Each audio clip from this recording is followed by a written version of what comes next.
Hello angels, I trust you're having a beautiful day, sending lots of love and blessings your way. Today I'm super excited to talk to you because I'm going to be talking to you about how I received the call to Iboga plant medicine and how that journey unfolded for me in committing to it, in finding my way to the medicine. And my intention through this is that it really encourages you to take the journey within and perhaps even activate an awareness in you that plant medicine is calling, and most likely for good reason.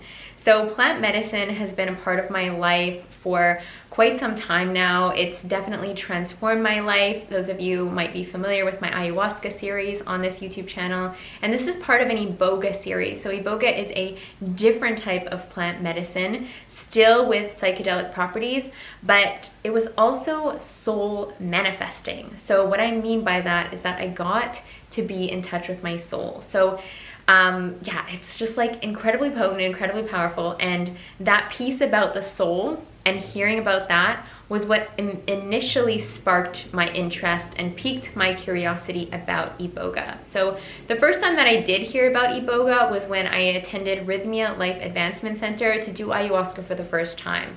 I was naturally like in the eating area space, having conversations with people, and of course the topic of like different psychedelics and plant medicines came up, and someone there had recently come out of an Iboga retreat.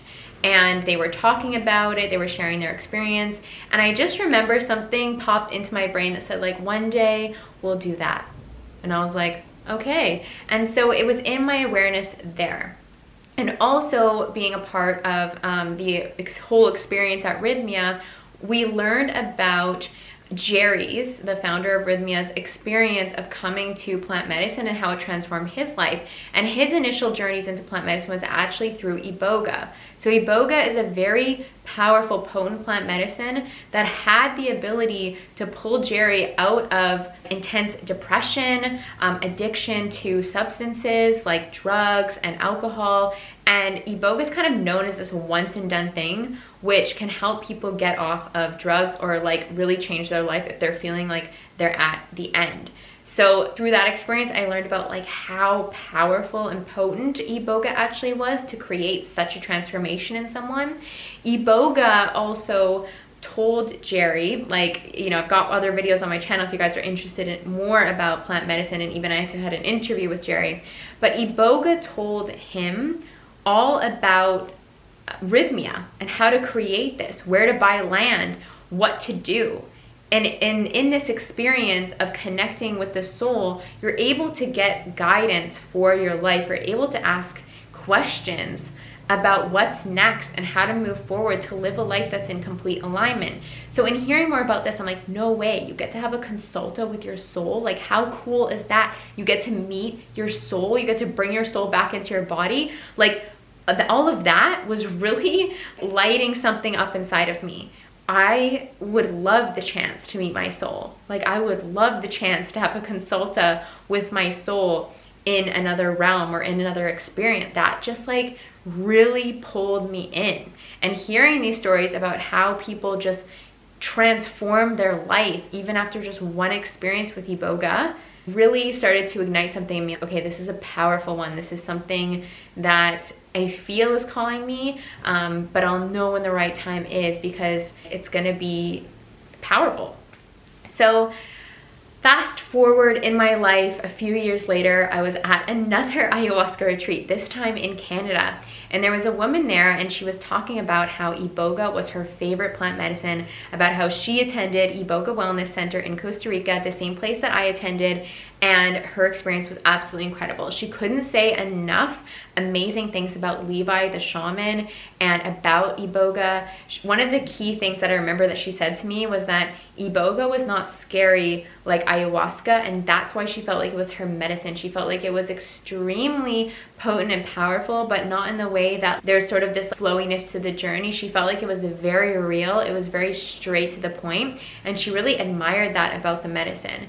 So being someone at that point in time who like has already cultivated a deep and beautiful relationship with ayahuasca, I'm like, wow, how could someone like another plant medicine even more than ayahuasca? So my curiosity was piqued even more. And so that again was like a call. And over the past couple years, more recently, I have been a part of a podcast that spoke into different psychedelics. And we actually interviewed Levi, the shaman from Iboga Wellness, on that podcast. And hearing Levi speak about the medicine itself was really starting to activate something in me and really started showing me, okay, it's time now soon, right? So the key here is that something inside of me was always activating. I had intuitive downloads pop in, whether that was at Rhythmia and was like, one day we're gonna do that. Or it was hearing people talk about it and feeling this uplifting light in my own body. Yeah, that's something I want to do. It was like the way that Iboga and the call manifested itself was through my heart, through my soul, and through my body. So it's always powerful when thinking about psychedelics or plant medicine to really tune into the heart space.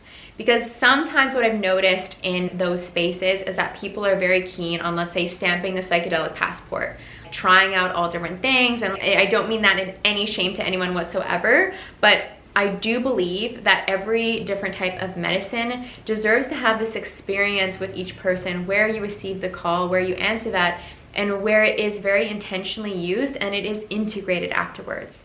And the reason why I say that is because sometimes if people are using multiple different substances, or let's say like multiple different psychedelics very close together, it can create destabilizing experiences.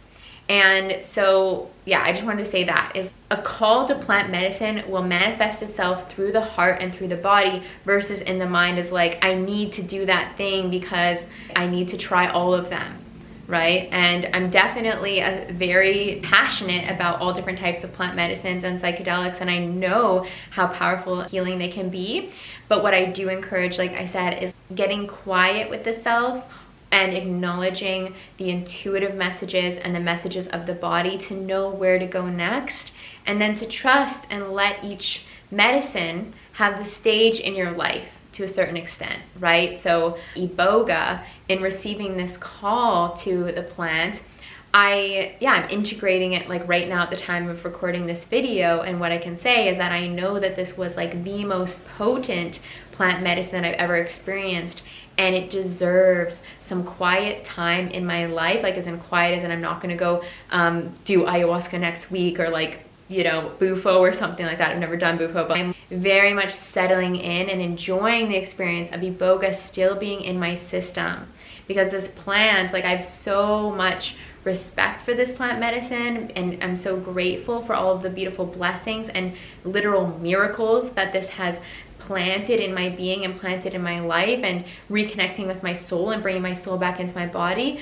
That in itself deserves nurturing, right? Like it's an incredible transformation that I underwent experiencing 2 Iboga ceremonies in 1 week, and that deserves its time to integrate.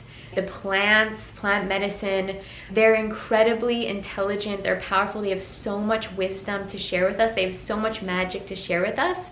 So I encourage each of you out there, if you feel the call, right, tune into your heart, tune into your body, and you'll know, and I encourage you to trust yourself, like you know you better than anyone else in this world, and your relationship with you is the longest relationship you'll ever have. So you're the one who gets to lead yourself to these things. So be conscious about it. I mean, you'll understand if you've like ever done any type of plant medicine and come out the other side, or if you like feel the call to one, you know that it's a very spiritual, even like mystical experience, and that itself deserves to be integrated and had space and time. These plants, like I said, have incredible intelligence and wisdom about you, and they are the gifts that keep on giving. So being quiet with yourself and like, let's say having a regular meditation practice leading up to it and coming out of it will be so supportive in you really understanding what that call meant and what it was integrating into your life. So I hope that this video highlighted some of the awareness that you might have been calling into your life around Iboga, around understanding if you are experiencing the call. And if I can leave you with one thing, it's don't be afraid. Don't be afraid. I mean, I know the ego likes to naturally always have resistance towards or fear things that are the unknown, but if it's in your heart, trust yourself. If it's in your heart, there's a reason for it. Like I said, I'm on the other side of 2 Iboga journeys, and I can say that was the most potent healing plant medicine that I've ever experienced in my entire life. And also coming out 2 weeks from it, I'm like, I know I'm gonna do it again, because I learned so much, and I've been having such a beautiful time integrating everything that I healed and learned through that experience. And I'm just admiring and basking in the sacred wisdom that this plant has offered me in my life. So if you guys are interested in learning more about Iboga, I'll be leaving my series down below so you can check that out. And also, if you do feel the call, I cannot recommend Iboga Wellness enough. That is where I took part in a 1-week retreat in Costa Rica, where I took Iboga twice, and it was just a literal heaven on earth. The most beautiful place to do Iboga. Levi the shaman is absolutely incredible. A literal earth angel. So I highly recommend, if you do feel the call, checking out Iboga Wellness. You will not be disappointed, and you will walk out of there a new human being, bright and shiny and more radiant than ever before. So sending you so much love, and I'll be seeing you again in the next video. Bye.